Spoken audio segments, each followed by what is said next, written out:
Global X interviews social entrepreneurs who tackle some of the world's biggest problems. They are pioneers of innovation that benefit humanity. I'm Geoff Davis.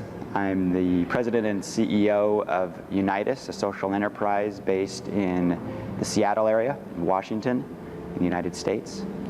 And I am an entrepreneur turned social entrepreneur. Earlier in my career, I had started a number of different businesses, from website, at a web company. I had a biotechnology company I was a part of, a translation agency, and then I learned about microfinance and the power of microfinance to harness market principles and apply them to social issues. And I became intellectually convinced that this was a very powerful mechanism, a way to use markets and harness markets to allow people to help themselves, which in many ways, in my mind, is the essence of a social enterprise, using market principles, applying market principles, harnessing market principles to social benefit. So UNITUS is a microfinance accelerator, and we're really a hybrid organization. We combine the best practices from investment banking, from venture capital and strategy consulting into a package that creates dramatic growth in the microfinance industry by partnering with small, young, high potential microfinance organizations and growing them very rapidly. Currently, the UNITUS portfolio is reaching close to 3 million families, and that number is growing about 140% a year. And we've gone through similar growth internal with UNITUS itself. It starts with a vision, in my mind, at least that's been the way I've operated. A vision for a better future in a way that is compelling and has people moved to help be a part of creating that better future. And following very closely after that has been a strong culture, a culture based on values and principles that are intrinsic to a lot of people, but often they don't get to express in the workplace. We've been very focused and explicit on building a culture based on values where people can act in their professional life the way they want to act in their personal life. And I think those three things, vision, people, and culture, have really been the key to both our rapid growth, but also the growth that we're seeing through our partnership on the ground with the MFIs. I've learned both as an entrepreneur and now as a social entrepreneur that the fundamental, most important aspect of growing a business like this is talent. In particular, with our company, with UNITUS, we don't have any commodity staff. This is a people business, and the real assets that we have are in people's heads and their ability to translate those things in their heads into action on the ground. And so the reason we've been able to grow so quickly is the quality of our team that we've been able to attract and deploy. We have people who have come from National Geographic, from Goldman Sachs, from McKinsey, from Lehman Brothers, from Microsoft, from Starbucks, etc., who have all left very, very successful careers with very strong social networks and very powerful skills and want to apply those assets to a social problem.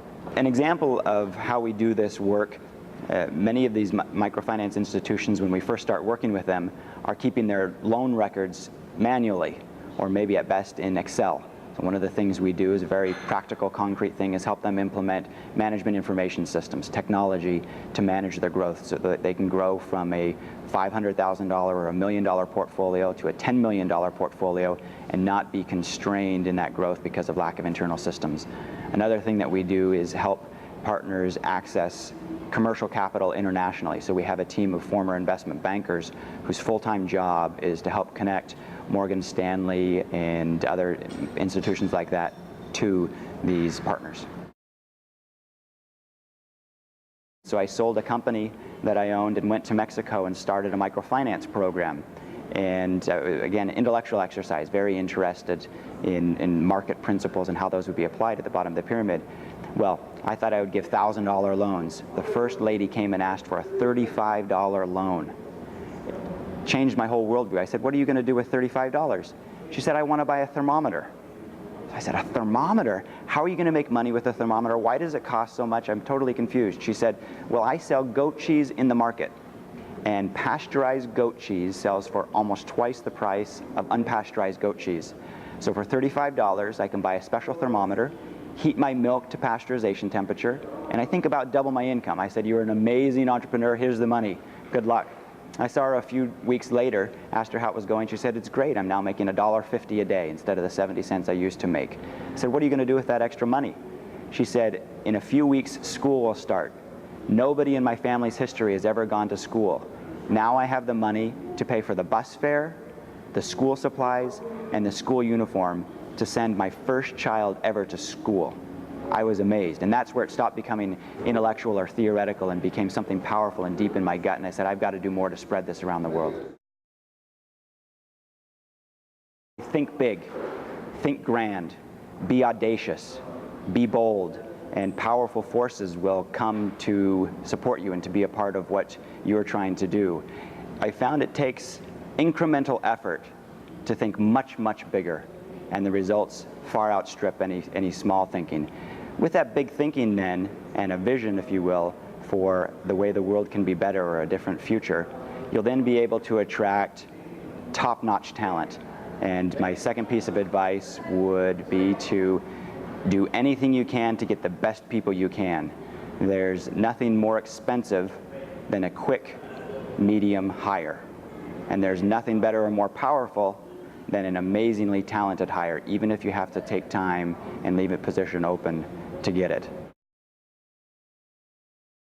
Half of the people in this planet live in poverty that we could never imagine. And we're beginning to see that they are not poor, helpless people deserving maybe of our pity if we get around to thinking of it, but there are opportunities, there are a market, and there are ways to channel market forces that create great social good for those people at the bottom of the pyramid. So 10 years from now, the world will not view the poor as destitute people needing our pity, but will view them as an opportunity to do good and do well through social entrepreneurship. Let's do it together. Global X is also on Social Edge at socialEdge.org.